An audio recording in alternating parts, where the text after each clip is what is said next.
Easter weekend for Unitarian Universalists can leave us as confused as the disciples in the Easter story. Unlike some of our Christian neighbors, we can't help but be uncertain about it all.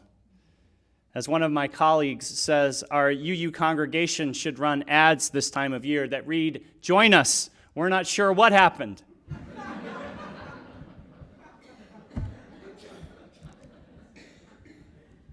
In my experience, even if we have made our way here from more Christian traditions, few of us come here to consider yet again the brutal death of a wise and compassionate rabbi who preached love and forgiveness.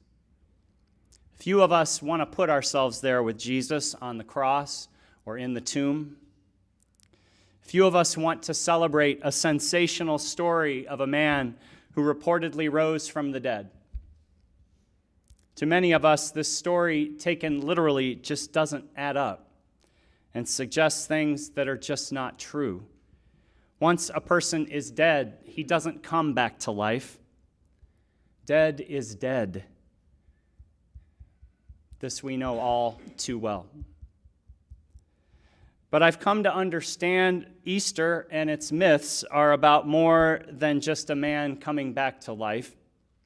Holy Week is not just about the rising up, it's about the falling down, too. It's about the bottom falling out. It's about the common experience of disappointment and despair and loss, and choosing to carry on anyway. It is about the human journey. It is about us. Many of us do know what it's like to love someone with all of our heart, only to have our loved one taken from us too soon. Many of us do know what it's like to face our own mortality, to see our dreams for what could be evaporate before our eyes. Many of us do know what it's like to have our heart's deepest longing dismissed or denied or betrayed. We know what it's like to endure the failure of an important relationship, the demise of a long-held dream or expectation, or the destruction of our self-image. We do know death. Death of people we have loved, yes, but also death of possibility, death of how we thought things would be. We are human, and we do know death. And because we know death, I believe we can know resurrection too. And we often do. Not resurrection as in resuscitation, as the return to life of the way things were, but resurrection as it can be understood in its Greek word of origin, anastasis, which means standing up again.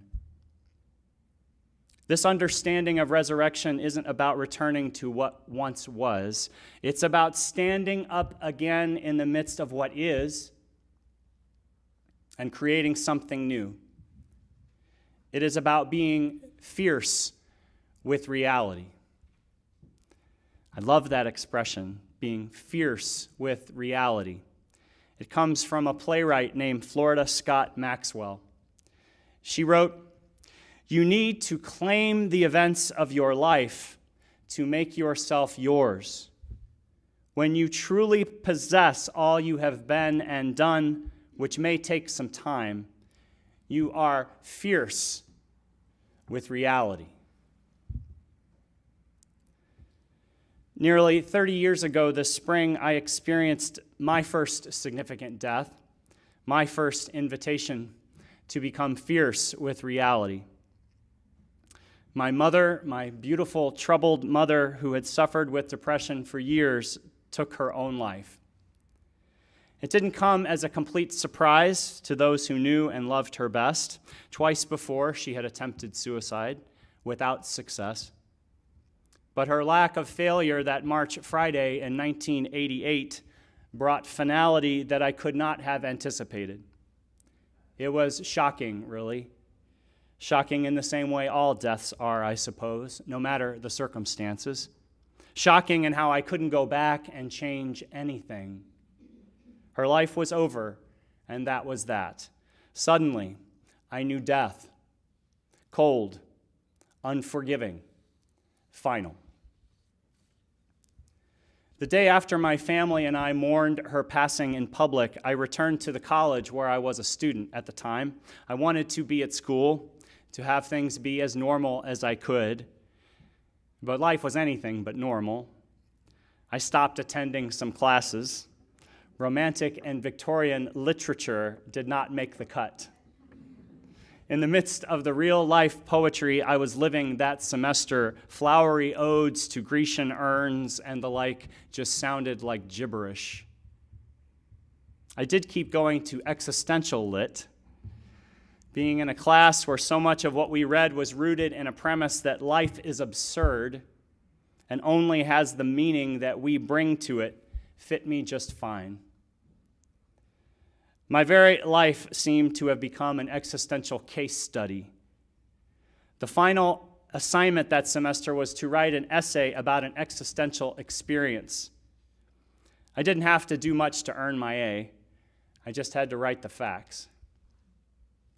Most of the time that spring, I alternated between walking around in a daze and being deep in thought.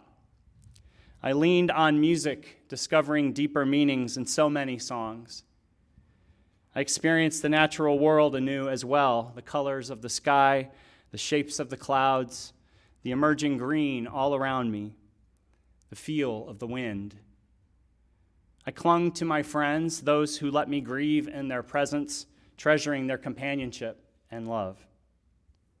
My grief that spring turned out to be a portal into deeper feeling and experience. In retrospect, it was probably one of the holiest times of my life.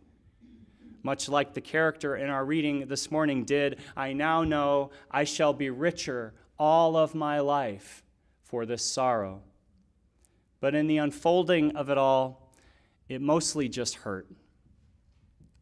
Grief, of course, is more than mere sorrow. It is sorrow blasting beyond full volume, drowning out nearly everything else.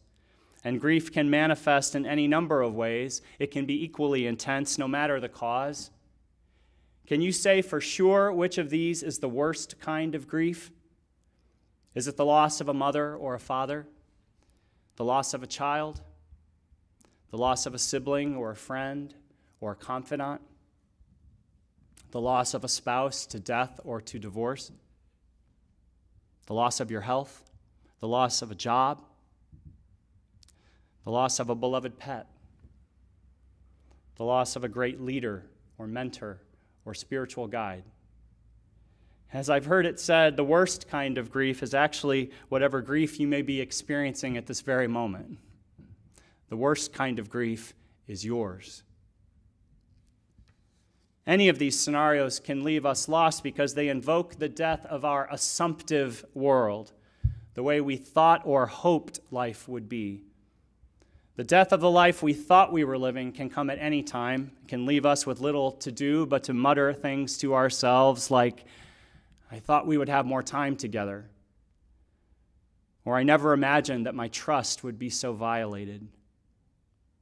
I invested so much in this dream that to let go of it now would be to invalidate everything I did to get to this point. I always said I would never make the same mistakes my father or my mother or other family member did. And perhaps the most common of all grief responses, how could this have happened? It's like having the next page in the story of our lives ripped out just when we least expect it, leading us to question everything that came before, maybe to believe the story is no longer worth finishing at all. In the midst of grief like this, the real deep body blow knocked the wind out of us grief to suggest that our lives will be richer for the sorrow, that new life could emerge from death. Well, it's almost incomprehensible, if not cruel. But I do believe that the message of Easter that can be ours, no matter our doubts about the literal truth of the story, is that we can be richer for the sorrow. We can, metaphorically speaking, stand again. We can become fierce with reality even when the sorrow is all-encompassing. Or as one person has described grief, the sorrow is no longer the islands, it is the sea itself. There is no guarantee that we will be richer for living through any sorrow we might face, particularly those sorrows that pull us into grief like undertow, drowning our spirits and leaving us gasping for air, eventually washing us ashore as a clump of soggy inertia. However, and this is the important part, this is the hopeful part, the part that involves more than just wishful thinking, more than just repeating to ourselves, "This too shall pass." The part that might actually lead us to be richer for the sorrow. Eventually, we get to decide just how we will interpret what has happened to us and to those around us. We get to determine how we will weave the dangling strands of our once more orderly lives into some new shape. Not the shape that was, but something different. Something that couldn't have been crafted without the unraveling, without the loss of the previous shape. And then, even as we continue to do our oh-so-human stumble through life, we get to learn that our story doesn't end just because the page we thought would come next gets ripped out. The plot twist is merely the means by which we begin our next chapter. And the story, perhaps to our surprise, amidst the torn and missing pages, goes on. Here's another story, a story you may recognize from your own life. It's a story of facing a loss of that which is most important and finding that life and love remain. It comes from my colleague, Abby Tennis. In this passage, you won't hear how much the previous 2 years that led to the night of this story had weighed on Abby and challenged her and exhausted her.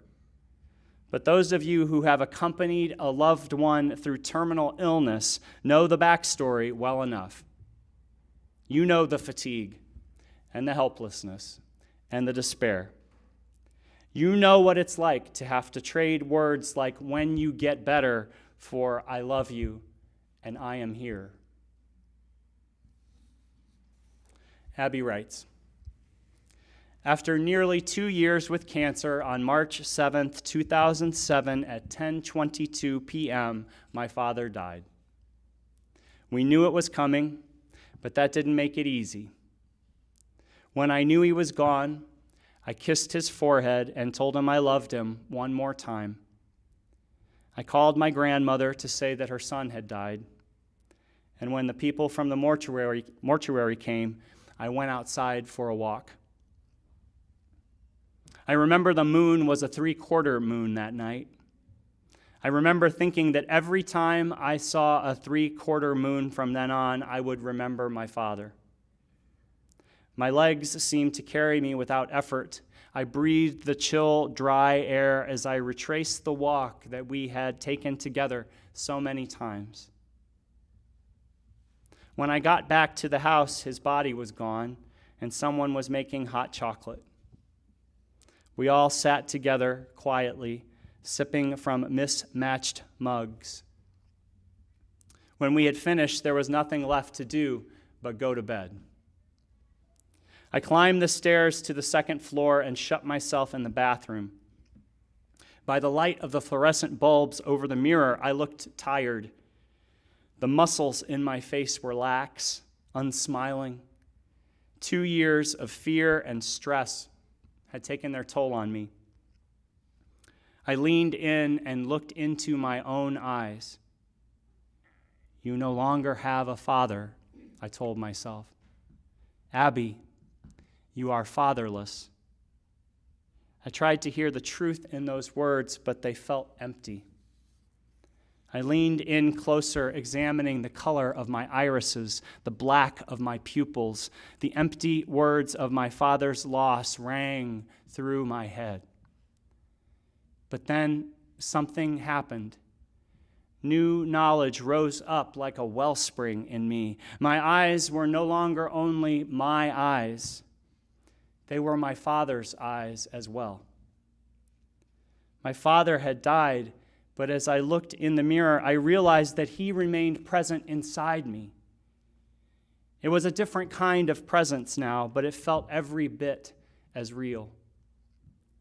My body relaxed, and a hint of a smile lifted my face. His eyes seemed to smile back at me in the mirror. He was gone and yet closer than I had ever known him. In my father's death, I discovered that love continues on after loss. Love continues on after loss. Abby's story is an Easter story to me. It is a story of resurrection, a story of standing up again and finding a sprout of new life in the midst of death. It's a story that reminds us that an ending can be a beginning too. It's a story of a biological connection that sustained her.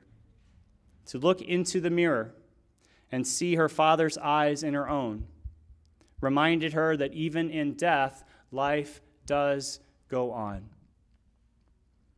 But what of us who have suffered losses beyond our family of origin? When, for example, we look in the mirror in a quiet moment and tell ourselves, to our surprise and our dismay, you are single, you are unemployed, you are without your best friend, you are without direction, you are dying. What might we see that could help us stand again to see that life does go on? My hope for all of us this Eastertide and in the days to come, whenever grief and loss may lay us low, is that we will find the courage to discover ourselves in all of our fragile and resilient beauty. We will find ourselves becoming fierce with reality. Accepting there is no going back to the way it was before.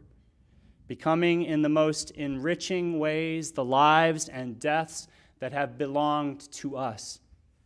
Seeing ourselves as a sort of tree standing over a grave. Understanding that through our losses, now more than ever, we can be generous toward each day and have less reason not to give ourselves away. In the tears you gave to me, I found a river to an ocean, a concrete sky and a stone-cold sea. I came to where the emptiness cracked open, and all my fears came crashing through and met the fire of my sorrow. But I found my strength in forgiving you. I never even dreamed how far my heart could go to give my life beyond each death from this deeper well of trust, to know that when there's nothing left, you will always have what you gave to love.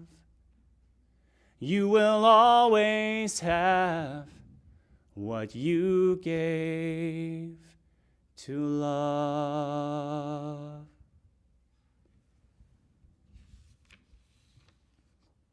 Against the backdrop of our losses, I believe we can see more clearly all that we still have. And even more importantly, all that we still have to give. Which, after all, is where the richness of life truly resides. Not in holding on to what we have or grasping for what we have lost, but in giving away all that we can. In looking life squarely in the face and saying yes. Saying yes, despite all the reasons not to. Yes. Yes. Hallelujah. What new life we may discover when we do.